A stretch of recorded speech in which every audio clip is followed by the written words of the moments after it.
Check this out. I'm in a basement with no windows and no natural light, but I've got window light behind me. This is the Ifootage 40-degree projector spotlight mount, and it can do wonders to liven up the background in your interviews or your photos, but there's a lot of different uses for a spotlight mount. The real question is, what is something like this used for? In full disclosure, Ifootage sent this to me, but no money changed hands. They don't get any input into this video, and they don't get to see it before it's launched. So what do you get with the projector mount? It comes, as you see here, with some barn doors, so you can narrow and shape the light into narrow beams. You get these gels and a gel holder here. You get this gobo holder with 16 different gobos, and you get this iris attachment, which allows you to narrow the spotlight and really focus it in on a subject. But the question you might be asking is, what in the world do you use a spotlight mount like this or a projector mount like this for? Because it does intensify the light and allows you to shape the light in other ways. My favorite way to use it is with the gobos and throwing it on a back wall as a way to liven up the background in interviews. Now, this works especially well if you're in a really boring location where there's not a lot behind the subject.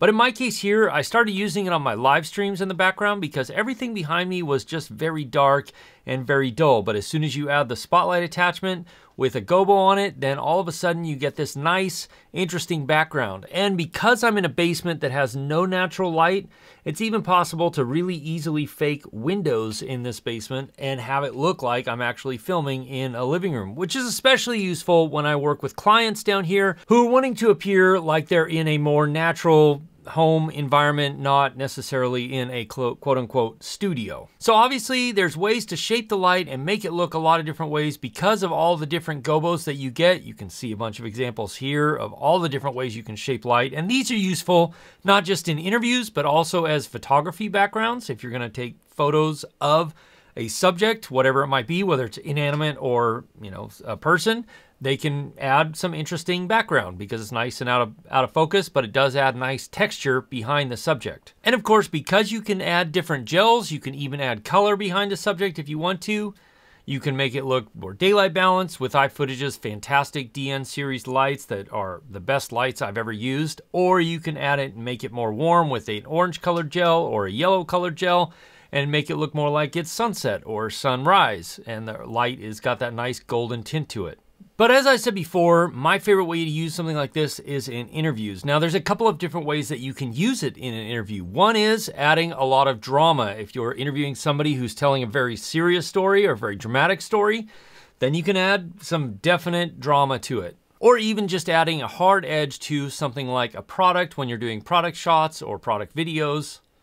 This spotlight attachment can come in really useful for being able to shape the light around your product or around your subject. And because Ifootage adds this nice iris attachment, it allows you to really narrow down that beam of light no matter how small your subject might be. And that can be particularly useful if you're taking photos of or if you're wanting to get a very small amount of light, a very narrow amount of light on a product. Hey, if you're enjoying or getting value out of this video, then consider subscribing. My goal is to help solo creators like myself make good decisions when it comes to buying gear, and then also teach you the skills you need to be able to use that gear or the gear you already have to the fullest potential. Now, this particular projector mount is really well made, and even on the DN320, which is a 300 watt light, puts out a lot of power at full power.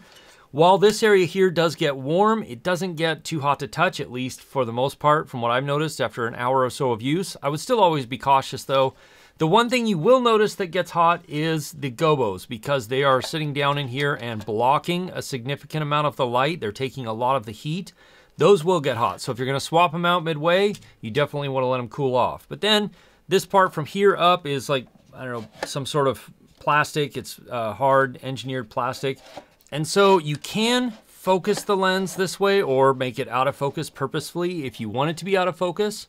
It moves well and then tightens down here. And then of course on the front, you have this area here to attach any gels or filters that you might want to attach. The barn doors are nice. They slide in and out really well and allow you to shape the light really well and get exactly the light just exactly where you want it. Now the same is true for the iris. So you stick the iris in here, and then you have a nice ability to narrow your amount of light and get it really narrow or really wide using this iris, which is really well made. And Frankly, it's just a lot of fun to play with. One of the things that I appreciate about Ifootage is how they continue to push in this lighting space. Not only did they announce the most color accurate lights that I think are currently on the market, they're incredibly color accurate and just absolutely brilliant, but everything they've been engineering for their lighting modifiers has been given the same attention to detail. Super well built, extremely durable, and just really easy and well thought out and easy to use. There are, of course, links in the description to check this out, but next you're going to want to watch this video right here to see how you can make the most out of your lighting. I'll see you over there. As always, if you have questions, ask me in the comments below, or join my live stream, which happens most Wednesday nights at 4 p.m. Alaska time, 8 p.m. Eastern, or we could have more of a conversation, and maybe I can answer questions I didn't get to in this video. I'll see you again soon in the next one. Cheers!